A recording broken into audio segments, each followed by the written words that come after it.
Hello. Hello friends, कैसे हो? मैं हूँ भूमिका और मैं आपके लिए लाई हूँ कहानियाँ। एक ऐसी कहानी जो हम लोग कुछ पढ़ नहीं पाते, मतलब इतना टाइम नहीं होता, लेकिन सुन पाते हैं। आज के ज़माने में सब कुछ पॉसिबल है। और मैं उन लोगों के लिए जो उन्हें टाइम नहीं मिलता लेकिन वो ऑडियो सुन सकते हैं, जो कहानी हम नहीं पढ़ पाते हैं, वो मैं कहानी लेके आ रही हूँ आपके लिए। मैं मेरी कहानी है रानी चेनम्पा के बारे में। ये कहानी जो है, कुछ लोगों ने पढ़ी, बहुत कम लोगों ने पढ़ी होगी, और मैंने पढ़ी है, मुझे बहुत पसंद है। ये सदाशिव वोडियार ने लिखी थी और उन्होंने अपनी भूमिका में बताया है कि अपने बचपन से ही उन्हें उनसे अंग्रेजों के खिलाफ रानी चेनम्पा की एक साहसिक लड़ाई की ओजस्वी कथा उन्होंने सुनी थी। विभिन्न स्रोतों के से कित्तूर के इतिहास के बारे में वर्षों तक पढ़ता रहे थे वो। कभी कभी वो कहते हैं, कभी कभी मेरे मस्तिष्क में यह विचार उठता था कि मुझे उनके जीवन के संबंध में एक ऐतिहासिक उपन्यास या नाटक लिखना चाहिए। तभी वो कहते हैं कि संयोगवश 1974 में उन्हें एक नेशनल बुक ट्रस्ट ने रानी चेन्नप्पा के जीवन चरित्र के लिखने के लिए अनुरोध किया। उनकी खुशी का ठिकाना नहीं रहा। उन्होंने तुरंत उस निमंत्रण पत्र को स्वीकार कर लिया और कित्तूर के इतिहास रानी चेन्नप्पा के बारे में सामग्री जुटाने में वो लग गए। और उन्होंने वहीं पर जाकर अनेक स्थानों का भ्रमण किया और कित्तूर के राज परिवारों से भी मिले, जो वंशज थे उनसे भी मिले, उनकी जानकारियाँ जुटाई और एक कहानी लिखी जो मतलब उन्होंने अपने हिसाब से ढूंढी थी। और बहुत सारी उन्होंने सामग्रियाँ जुटाई थी जिनमें उनकी काफ़ी लेखकों ने मदद भी की थी और उनके हिसाब से अपनी 100% उन्होंने इस कहानी में दिया है। तो मैं आज आपको वो कहानी का पहला भाग सुनाने जा रही हूँ। आज कित्तूर कर्नाटक में बेलगांव और धारवाड़ के प्राय मध्य में पुणे बेंगलोर राजमार्ग के समीप कुछ छोटी छोटी पहाड़ियों के बीच हरे भरे पेड़ों की झुरमुट में बसा था एक छोटा सा कस्बा। ये सदाशिव वोडियार अपनी कहानी में लिखते हैं। और कहानी आप शुरू करते हैं। मैं चाहती हूँ कि आप सब लोग प्यार से सुने और ध्यान से, क्योंकि मुझे बहुत अच्छी लगती हैं कहानियाँ और मैं यही मेरा प्रयास है कि मैं आप लोगों को भी ये कहानियाँ सुनाऊँ। तो हम शुरू करते हैं। कर्नाटक से बाहर के बहुत कम लोग इस बात से परिचित हैं कि इस छोटे से कस्बे ने कितना भव्य कौशल दिखाया था। यह कस्बा किसी कन्नड़ राजवंश की एक छोटी सी रियासत की लगभग 164 वर्ष तक राजधानी रहा है। इस राजवंश का 2 से भी अधिक शताब्दियों तक अविच्छिन्न इतिहास रहा है। ये आज कित्तूर कर्नाटक में बेलगांव और धारवाड़ के बीच में है, मध्य में है। पुणे बेंगलोर राजमार्ग के समीप में है। ये कित्तूर की रानी चेन्नप्पा शक्तिशाली ब्रिटिश साम्राज्य के विरुद्ध आवाज उठाने वाली भारतीय रियासत की सर्वप्रथम रानी थी। यद्यपि वह थोड़े समय तक ही मुकाबला कर सकी। रानी चेन्नप्पा एक छोटी सी रियासत की रानी थी, फिर भी वह अदम्य साहस और देशभक्ति से ओतप्रोत थी। उन्हें अपनी मातृभूमि और अपने लोगों से इतना स्नेह था कि इसकी स्वतंत्रता को सुरक्षित रखने के लिए सब कुछ न्योछावर करने को तैयार थी।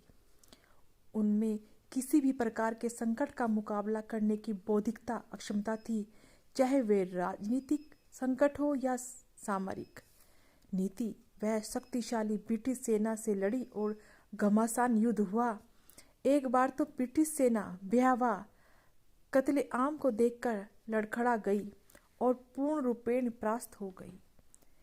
यह शक्तिशाली ब्रिटिश साम्राज्य के विरुद्ध भारतीय स्वतंत्रता संग्राम की एकमात्र पहली विजय थी। यह प्रेरणादायक कहानी हर देश के स्वतंत्रता प्रेमियों को सर्वदा उत्साहित करती रहेगी और प्रेरणा देती रहेगी। मेरा प्रयास रहेगा कि इस वीर रानी की कहानी का वर्णन साक्ष्य और अभिलेख के अनुसार निष्ठापूर्वक किया जाए, जो कि इतिहास और लोक साहित्य दोनों पर आधारित हो।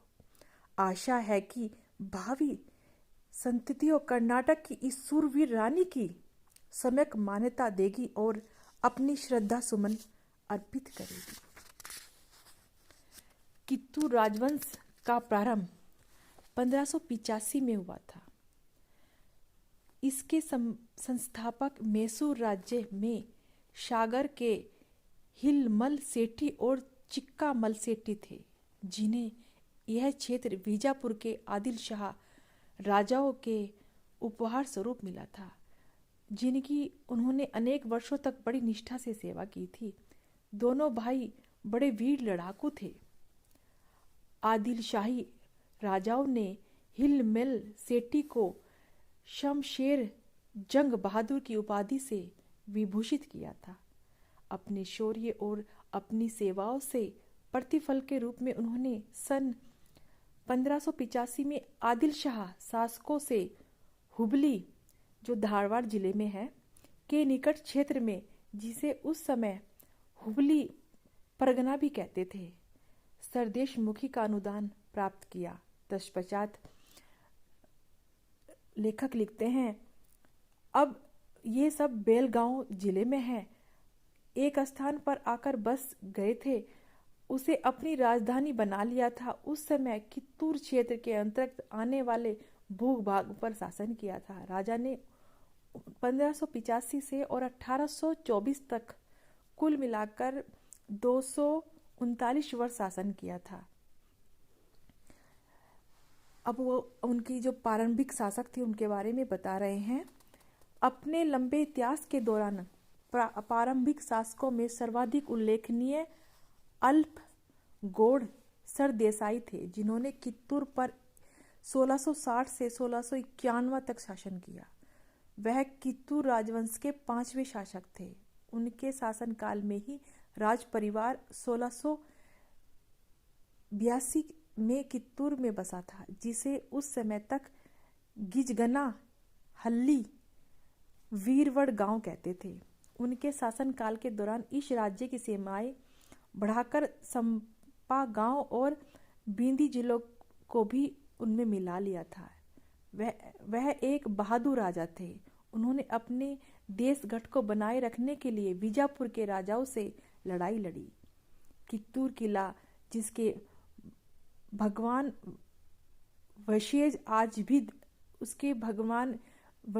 आज भी देखे जा सकते हैं, उनके शासनकाल में ही बनाया गया था। आज खंडर के रूप में विद्यमान राजमहल से उसकी भव्यता का आभास मिलता है। अपने मूल रूप में इसकी मुख्य ड्योढ़ी 100 फुट लंबी, ड्योढ़ी जो ऊपर किले के ऊपर होता है ना, लंबा सा, उसे ड्योढ़ी बोलते हैं, जितना मैं जानती हूँ और मैंने देखा है। वो 30 फुट चौड़ी थी। उसकी टेक में बड़े बड़े टीके के थंबल लगे हुए थे। इसकी विशाल छत टीके पर खुदाई के काम को बनी थी। इसमें लेखक उस राजमहल की भव्यता के बारे में बता रहे हैं, क्योंकि वो वहाँ पर गए थे, उन्होंने खुद जाकर सब कुछ देखा था और जब ये कहानी लिखी थी। राजमहल 3 मंजिला था, मतलब 3 मंजिल, 3rd फ्लोर का था। उसमें भोज कक्ष, रसोइया और स्नानगार थे। भोज कक्ष इतना बड़ा था कि उसमें एक बार में 1000 लोग एक साथ खाना खा सकते थे। घोड़े, हाथियों और ऊंटों के लिए बैरक और अस्तबल बने थे। मुख्य महल के सामने सरकट था, जहां राजा से मिलने आए लोग बैठ सकते थे। मतलब सदर कट, जो आज हमारे कुछ लोग बैठक भी बोलते हैं, हॉल भी बोलते हैं, मीटिंग हॉल, तो उसे उस वक्त सदर कट कहा जाता था, जिसमें राजा बैठते थे और अपने लोगों से बात करते थे और राजा से मिलने की अपनी अपनी बारी की प्रतीक्षा भी करते थे। अल्प गौड़ सरदेसाई का उत्तराधिकार उसके पुत्र मुदिलमल गौड़ सरदेसाई छठे राजा को मिला था, जिसने 1691 से 1696 तक शासन किया और अपनी वीरता को विख्यात किया।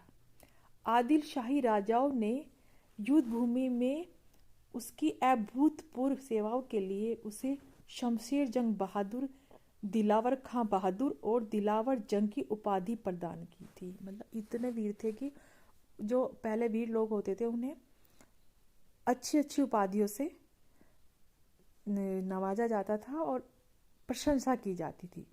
इस काल में मुगल सम्राट औरंगजेब ने आदिल शाही राजाओं को परास्त कर दिया और बीजापुर राज्य को अपने राज्य में मिला लिया। उसने रऊफ खां को उस क्षेत्र का भार साधक सवनकुर नवाब नियुक्त किया। कित्तूर इस क्षेत्र के अंतर्गत आता था। मुदिलमल गौड़ सरदेसाई थे। रियासत को जारी रखने के बारे में रऊफ खां से समझौता किया था। अगला महत्वपूर्ण शासक सिवनगौड़ सरदेसाई था, जिसने 1717 से 1734 तक शासन किया। उसे औरंगजेब से अनेक उपाधियां और सनेदें मिली थी। औरंगजेब ने भी मतलब उन्हें उपाधियां दी थी। उसके बाद मालव रुद्रगौड़ उर्फ फकीर रुद्रगौड़ सरजा ने राज्य संभाला और 1734 से 1749 तक शासन किया। उसकी पत्नी रानी मलम्पा एक शक्तिशाली स्त्री थी। मतलब जो ये राजा थे फकीर रुद्रगौड़, इनकी पत्नी भी बहुत शक्तिशाली थी। वो उस वक्त मतलब जो लेडीज़ थी या मतलब उस वक्त की औरतें थी वो इतनी शक्तिशाली नहीं होती, लेकिन राजा की रानी बहुत ज़्यादा शक्तिशाली थी, तो इसलिए उसके बारे में बताया गया है। और उसने राज्य के कामकाज में प्रमुख भूमिका निभाई थी। वो बहुत होशियार थी, शारीरिक मानसिक रूप से भी, और निष्ठावान थी अपने देश के प्रति। तो ये उनका नाम मलम्पा एक निष्ठावान और योग्य पत्नी थी। उन्हें घुड़दौड़ और क्या बोलते हैं कुश्ती, तलवारबाजी सब का ज्ञान था, और वो पढ़ी लिखी थी। और फिर भी रुद्रगौड़ निरंजनी नामक एक मोहक मुस्लिम सुंदरी के प्रेम पाशी बन गए। इतनी अच्छी पत्नी होने के बावजूद, जो वीर थी, साहसी थी और हर कला में निपुण थी, तब भी इस सब कुछ होने के बावजूद भी उनके पति एक मुस्लिम सुंदरी के प्रेम पाश में, मतलब उनसे प्यार हो गया था एक मुस्लिम लड़की से, और उन्होंने उसका धर्म परिवर्तन करके उसे वीर शैशव में दीक्षित कराया और उसका धर्म परिवर्तन करके उसे हिंदू बनाया, और जो कि कित्तूर राजवंश का धर्म था। उस वक्त कित्तूर राजवंश का धर्म था, उसे लिंगायत वो धर्म उसे अपनाया और उसके साथ विवाह किया। रानी मलम्पा बहुत अच्छी थी, निष्ठावान थी, तब भी उनके पति ने एक रुद्रगौड़ निरंजनी नामक जो बहुत सुंदर मुस्लिम युवती थी उससे शादी की थी। उसके बारे में बताया कि भाई शादी करके और उसका धर्म परिवर्तन किया और अपने यहाँ ले आए। उनकी प्रेम गाथा को कवियों ने अनेक कविता और लोकगीतों में लिखा था उस वक्त। तो क्योंकि भाई राजा थे और फेमस थे, तो इसलिए उनकी कविताएं लिखी गई थी उस वक्त, उनके प्रेम की कविताएं। उनके भाई मलप ने रुद्रगौड़ द्वारा निरंजनी से विवाह का विरोध किया था। उनके जो भाई थे राजा के, उनके उस विवाह के विरुद्ध थे और विरोध किया, उन्होंने खुलकर विरोध किया, किंतु वो निष्फल रहे। तो सिवनगौड़ देसाई के मतलब वो निष्फल रहे। मलसरजा ने 1782 से 1816 तक कित्तूर रियासत पर शासन किया। निसंदेह यह है, यह सभी पहलुओं से एक स्वर्ण युग रहा। मतलब शासन भी किया, मुस्लिम लड़की से शादी भी की और इतने टाइम तक अच्छे से राज्य किया, तो उस वक्त उसे एक स्वर्ण युग कहा गया। जैसा कि इतिहास से और उनके सम्मान में रचित कविता और गीतों से आज भी पता चलता है। यह वह युग था जब अंग्रेज, फ्रांसीसी और पुर्तगाली जैसी विदेशी शक्तियां भारतीय राज्य क्षेत्र पर अपना राजनीतिक प्रभाव जताने लगी थी और यहाँ के कुछ भूमि को हड़पने के लिए संघर्ष कर रही थी। देश छोटी छोटी रियासत के आंतरिक विषमने और इष्टा से संतुष्ट था। ये रियासतें बड़ी बड़ी विदेशी शक्तियों के हाथ के खिलौने बन गए थे। राजनीतिक षड्यंत्रों का बोलबाला होता जा रहा था। भारत के दक्षिण भाग में शक्तिशाली शासक मैसूर के हैदर अली और बाद में टीपू सुल्तान, महाराष्ट्र के पेशवा, बीजापुर के आदिल शाह और हैदराबाद के निजाम थे। अन्य अनेक छोटे छोटे सामंतों, अध्यक्षों और मुखियाओं का उल्लेख करना आवश्यक नहीं है, जो सब निजी फायदों के लिए आपस में झगड़ रहे थे और संपूर्ण देश के भविष्य की जिन्हें कोई चिंता नहीं थी, इसी नाजुक मोड़ पर मनसर्जा गद्दी पर बैठे थे। सन 1785 में टीपू सुल्तान ने कित्तूर, धारवाड़ जिले में निरगुंड और रामदुर्ग पर बलपूर्वक कब्जा कर लिया और कित्तूर में मैसूर की एक बहुत बड़ी सैन्य टुकड़ी तैनात कर दी। मराठा ने टीपू के खिलाफ निजाम ने 7 दुरंभी संधि की कूट रचना की, जबकि जागीरदारों की मुख्य सेना ने बीजापुर में बादामी की तरह और फिर धारवाड़ की तरह मोर्चा बढ़ाया। टूकाजी, होलकर, गणेश प्रताप बेहरे कित्तूर के समीप बुरहानुद्दीन के नेतृत्व में टीपू के सैन्य दल पर हमला करने के लिए तथा उनकी टुकड़ियों को उस जिले से बाहर खदेड़ने के लिए 25,000 घोड़ों सहित तैयार था। होलकर की टुकड़ी किले के सिवाय कित्तूर के हर कोने से टीपू की सेना को खदेड़ने में लग गई। किले पर 1 मास से भी अधिक समय तक गोलाबारी होती रही, किंतु 1 महीने तक उस किले पर गोलाबारी बरसाते रहे टीपू सुल्तान के सैनिक, परंतु उन्हें कोई कामयाबी 1 महीने तक नहीं मिली। कितना तो मजबूत किला था और कितने साहसी उस वक्त के वीर थे। यद्यपि युद्ध में अधिक लाभ टीपू को मिला, किंतु अप्रैल 1786 में अंग्रेजों ने आक्रमण के बहस से उसने कित्तूर और अन्य क्षेत्रों को मराठों को दे दिया। वो डर गए और उन्होंने काफ़ी क्षेत्र मराठों को दे दिया। 1787 को समाप्त होने वाले 3 वर्षों में 1787 समाप्त होने वाले 3 वर्षों में जबकि कित्तूर टीपू के अधीन था, उसके लेफ्टिनेंट बदरुल जमान खान ने देसाई की संपदाओं या जागीर भूमि का प्रबंध अपने हाथों में ले लिया और उनकी सारी शक्तियां छीन ली और उसके जीवन निर्वाह के लिए धनराशि निश्चित कर दी।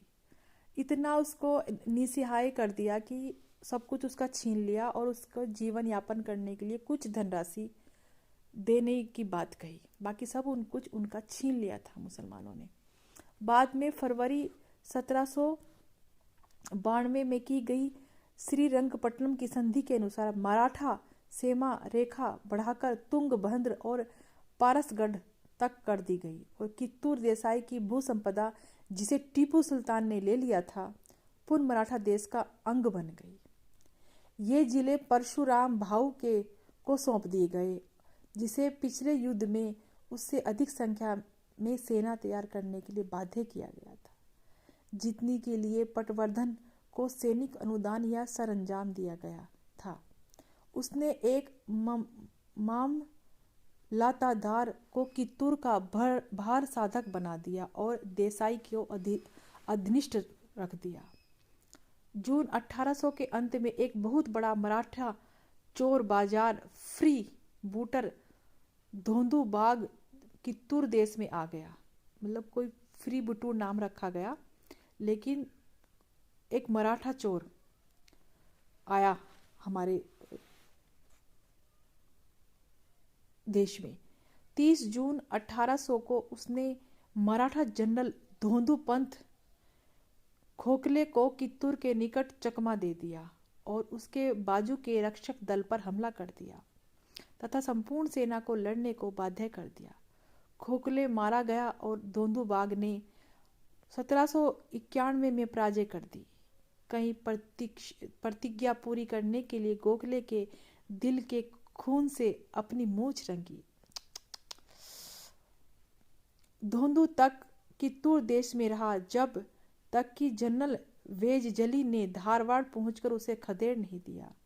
30 जुलाई 1800 को कित्तूर के 25 मील उत्तर पूर्व मोनाली में धोंधू को सेना के लिए एक भाग को ध्वस्त कर दिया गया और वह घबराकर कित्तूर की दिशा में चला गया। वहां से वह मलप्रभा के सोत्र में साथ साथ जाकर आसपास के वनों से होकर भाग गया। उसकी खोज में जनरल वेलिजिली 5 अगस्त को कित्तूर गया और उसे 7 दिन रुकना पड़ा क्योंकि मलप्रभा नदी में बाढ़ आ गई थी। उस वक्त मलप्रभा नदी में बाढ़ आई थी तो इसलिए उसे रुकना पड़ा। नाव से जाना संभव नहीं हो सका था। अंग्रेजों और पेशवाओं में 1792 में जब श्रीरंगपट्टनम की संधि पर पेशवाओं द्वारा ब्रिटिश प्रभुत्व को स्वीकार करते हुए उनकी चाप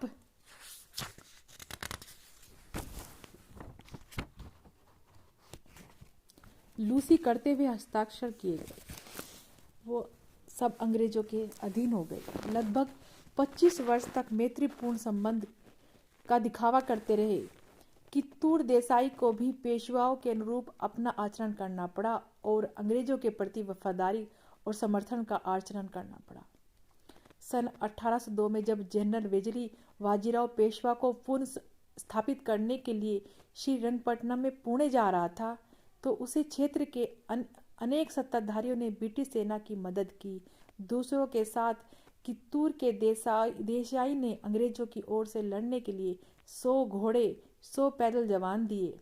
मलसरजा ने संगोली में एक छोटा सा किला देने की सहमति दी ताकि वह स्थान संचार व्यवस्था करने के लिए बने चौकी के रूप में काम करे और अस्पताल तथा वहां स्थित नावों की रक्षा की जा सके। यद्यपि कित्तूर सैन्य दल ने बड़ी निष्ठा दिखाई फिर भी वह निरर्थक रही। पेशवा के पुनः स्थापन हेतु की जाने वाली सेना में शामिल होकर कित्तूर देसाई ने जो वफादारी दिखाई थी उसके पुरस्कार स्वरूप उसे अपनी संपदाओं का अविरल उपभोग करता रहा। उस समय उसका देश कित्तूर के आसपास था। उसकी वार्षिक आय 4 लाख रुपए थी और उसके पास 1000 घोड़े और 4000 पैदल जवानों की सेना थी। वह पेशवाओं को लगभग 70,000 रुपए की सालाना भेंट देता रहा। हर काम सुचारू रूप से चल रहा था।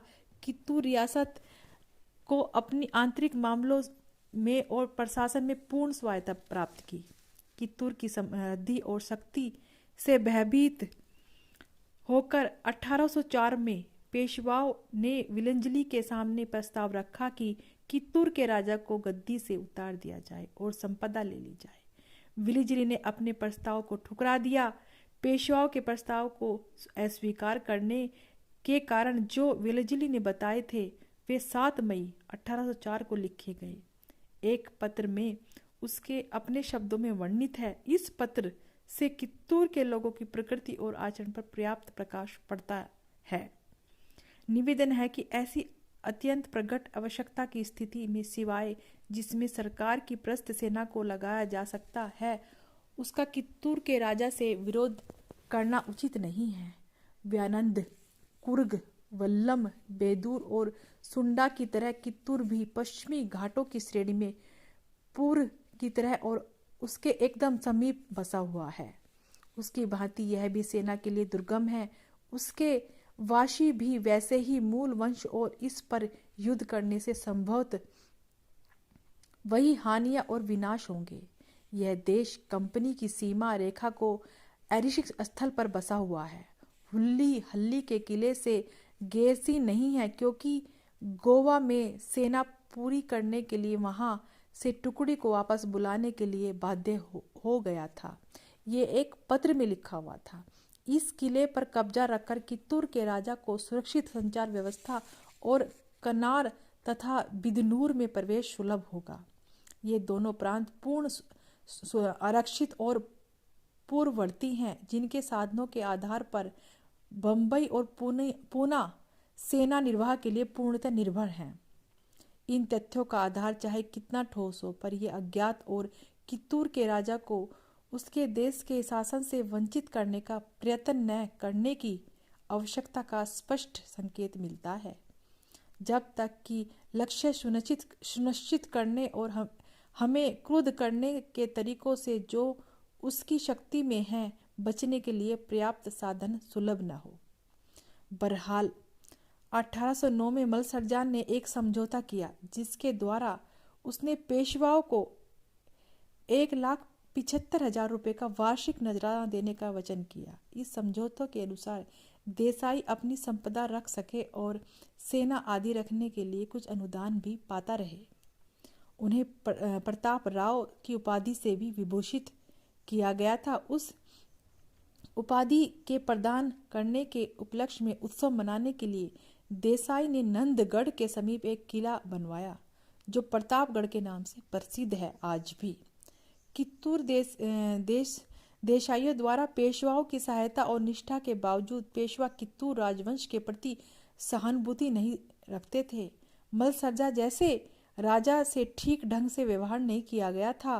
पेशवाओं ने उसे निर्ममतापूर्वक हिरासत में ले लिया और लंबे समय तक बंदी बनाए रखा। जेल में यह अस्वस्थ हो गए और उनका स्वास्थ्य इतना गिर गया कि वे पुणे से वापस आते ही चल बसे। उनकी इच्छानुसार शिवलिंग रुद्र सरजा को पहले ही गोद ले लिया गया था और वह 1816 में मलसरजा के उत्तराधिकारी बने। इस प्रकार कित्तूर राजवंश के एक अत्यंत भव्य शासन का अंत हो गया। मलसरजा की उपाधियों का अगले अध्याय में संक्षेप वर्णन किया जाएगा। ये वहाँ के राजाओं के किसने कितने साल तक राज्य किया, फिर कैसे संघर्ष किया अंग्रेजों से, मुस्लिम राजाओं से, ये सब इस पहले पार्ट में मैंने बताया है, जो इस लेखक सदाशिव वोडियार ने लिखा है। अब इसका मैं दूसरा भाग अगले अपनी इस पार्ट में बताऊंगी, अगले अपने पार्ट में बताऊंगी। इसके बाद आप लोगों को ये कैसे लगा, मैंने जो प्रयास किया है ये कहानी सुनाने का। जो लोग नहीं पढ़ पाते हैं, नहीं उनके पास इतना टाइम, इतनी देर नहीं बैठ पाते हैं, और कहीं भी सुन सकते हैं आप ये, तो मुझे इसके बारे में ज़रूर बताइए कैसा आपको अच्छा लगा। और अब मैं अगला पार्ट इसका जल्दी लेके आ रही हूँ। धन्यवाद, नमस्कार।